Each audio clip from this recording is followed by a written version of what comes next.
சமஸ்கிருதம் சொல்றீங்க, சமஸ்கிருதோட கல்வெட்டு எப்போ கிடைச்சது தெரியுமா? கிபி 1ஆம் நூற்றாண்டில் தான் கிடைச்சது. ஹத்திபாடாங்கிற இடத்துல தான் முதலில் சமஸ்கிருத கல்வெட்டு கிடைத்தது. ஆனால் நம்முடைய தமிழி என்று சொல்லப்படுகின்ற கல்வெட்டு பார்த்தீங்கன்னா தமிழ்நாட்டில் கிட்டத்தட்ட கிமு 600 கல்வெட்டுகள் கிடைக்கின்றன.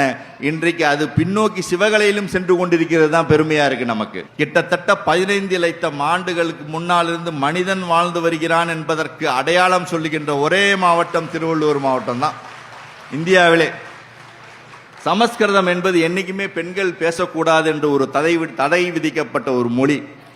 பெண்கள் பேசக்கூடாது என்று தடை விதிக்கப்பட்ட மொழி எவ்வாறு தாய்மொழியாக இருக்கும் என்ற கேள்வியை முதல்ல எழுப்பி பாருங்க. ஆனால் கடவுள்கிட்ட பேசுவதற்காக உருவாக்கப்பட்ட மொழி இன்று உலகத்திலே முதன்மையான மொழி, இந்தியாவிலே முதன்மையான மொழி என்று சொல்லிக் கொண்டிருக்கிறார்கள். அதுபோன்ற தவறான புனைவுகள் இன்று வரலாற்றில் கட்டமைக்கப்படுகின்றன. அதுதான் மிக முக்கியமான பிரச்சனை.